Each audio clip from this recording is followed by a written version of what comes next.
یہ آنکھ کا فتنہ ایسا ہے کہ اس میں بڑے بڑے پارسا لوگ بھی اس میں مبتلا ہیں، ہو جاتے ہیں۔ ہر ایک شخص اپنے گریبان میں منہ ڈال کے دیکھ لے کہ میں آنکھ کا صحیح استعمال کر رہا ہوں، برا غلط کر رہا ہوں، تو نظر آئے گا کہ پتہ نہیں کس طرح، خاص طور سے جو آج کل یہ اسمارٹ فون کا سلسلہ شروع ہو گیا ہے، تو اس نے بے حیائی اور آنکھ کے غلط استعمال کا دروازہ چوپٹ کھول دیا۔ اچھا خاصا نمازی ہے، پرہیزگار ہے، صف اول میں نماز پڑھنے والا ہے، لیکن تنہائی میں بیٹھا ہے اور اپنی آنکھوں کو اللہ تعالیٰ کی نافرمانی میں استعمال کر رہا ہے۔ کیا کتنی بڑی غداری، کتنی بڑی خیانت، کتنی بڑی نافرمانی۔ تو اس لیے میں یہ عرض کرتا ہوں کہ جس شخص کو یہ بھروسہ نہ ہو کہ وہ اپنے آپ کو محفوظ رکھ سکے گا اس فتنے سے، اس کے لیے ایسا فون استعمال کرنا جائز نہیں، جس کو یہ بھروسہ نہ ہو۔ اگر بھروسہ ہے تو بعض اوقات اس سے اچھے کام بھی لیے جا سکتے ہیں، لیکن پاؤں پھسلنے کا ہر وقت خطرہ، نگاہ کے پھسلنے کا ہر وقت خطرہ۔ لہذا بھائی کتنے دن کی زندگی ہے پتہ نہیں، کسی کو پتا ہے کہ کب اس کو موت آ جائے گی، تو اپنے اللہ تعالیٰ کی دی ہوئی اس نعمت کو کیوں داؤ پر لگاؤ، اس داؤ پر لگاؤ کہ اس کا غلط استعمال ہو گیا تو وہاں پکڑ ہو جائے گی اللہ تعالیٰ کی۔ فاروق اعظم جیسا انسان جس کی تقوی و طہارت کی قسم دنیا کھاتی ہے، وہ جب یہ کہتا ہے کہ مجھے برابر سرابر چھوڑ جاؤں تو غنیمت ہے، تو ہما شما جو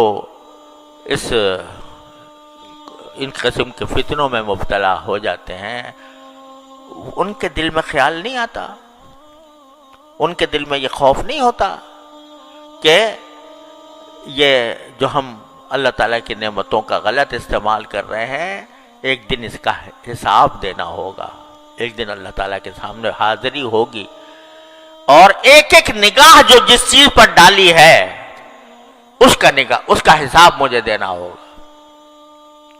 تو اللہ تبارک و تعالیٰ اپنے فضل اور بھائی دیکھو، یہی وہ چیز ہے کہ جو انسان سے محنت، مشقت اور اپنے نفس پر زبردستی چاہتی ہے،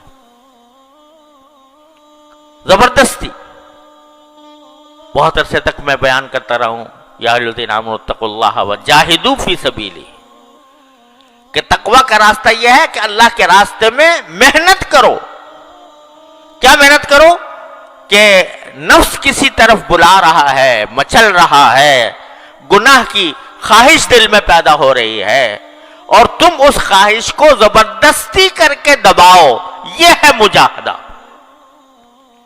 اور اس مجاہدے کے ثمرات یہ ہوتے ہیں، حضرت تھانوی رحمۃ اللہ فرماتے ہیں کہ جتنا انسان اپنے نفس کو، نفسانی خواہشات کو روکتا ہے اللہ کے لیے، اتنا ہی اللہ تعالیٰ سے قرب بڑھتا ہے۔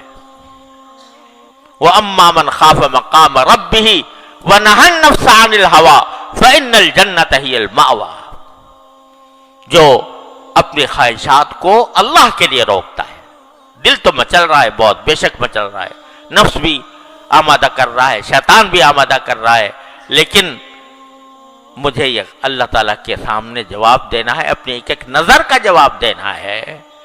اس کا احساس کر کے جب آدمی اپنے اوپر زبردستی کرتا ہے تو اللہ تبارک و تعالیٰ کے ہاں اس کی درجات میں ترقی ہوتی ہے، تعلق میں اضافہ ہوتا ہے، اللہ تعالیٰ کی محبت اس کے دل میں پیدا ہوتی ہے، اللہ تعالیٰ اس سے محبت فرماتے ہیں۔ تو میرے بھائیوں اور بہنوں، اللہ تبارک و تعالیٰ کی نعمتوں کا پہلے تو احساس کرو، کثرت سے سوچا کرو کیا کیا نعمت مجھے ملی ہوئی ہے، اور اس نعمت کو صحیح استعمال کرنے کے لیے اپنے نفس کو زبردستی، اپنے نفس پر زبردستی کرو، اور اس کی نافرمانی میں استعمال کرنے سے اپنے آپ پر زبردستی کر کے بچاؤ۔ کیا قیامت آ جائے گی؟ ایک تو تنہائی کے اندر بیٹھے ہوئے دیکھ رہے ہو کچھ، اگر فرض کرو سمجھو کہ اس وقت تمہارا کوئی باپ آ جائے، تمہاری ماں آ جائے، تمہاری بہن آ جائے، تمہاری استاد آ جائے، کیا پھر بھی تمہارا دل مچلتا رہے گا؟ کیا پھر بھی وہ خواہش جو دل کی ہے وہ اسی درجے میں برقرار رہے گی؟ فوراً بند کر دو گے۔ اب کیسے بند کر دیا بھائی؟ یہ کہتے ہو کہ ہمیں اپنے نفس پر اختیار نہیں، ہم بے اختیار ہو جاتے ہیں، ہم جو ہیں مچل جاتا ہے دل، اور ہم اپنے تقاضے کو دبا نہیں سکتے، مجبور ہیں اس کے آگے۔ ارے اب کہاں گئی مجبوری؟ جب تمہارا باپ آ گیا، تمہاری ماں آ گئی، تمہارا استاد آ گیا، تمہارا شیخ آ گیا، پھر کیا کرو گے؟ پھر بھی دیکھتے رہو گے؟ بند کرو گے کہ نہیں؟ کیوں کرو گے؟ اس واسطے کہ طاقت تھی تمہارے اندر بند کرنے کی، اختیار تھا تمہارے اندر بند کرنے کا، احساس ہو گیا کہ میں بدنام ہو جاؤں گا، احساس ہو گیا کہ مجھے سزا ملے گی۔ ارے وہ جو ہر وقت تمہیں دیکھ رہا ہے اس کی پرواہ نہیں، اور اگر اس کی پرواہ ہے تو پھر اسی طرح بند کرو جیسا کہ اپنے باپ، بھائی، استاد اور بڑے کے سامنے بند کرتے ہیں۔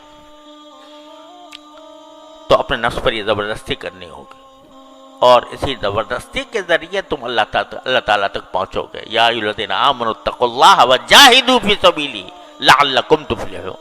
فلاح اسی طرح حاصل ہوگی جب اپنے اوپر زبردستی کرو گے، اللہ تعالیٰ کے احکام کی اطاعت کر کے بھی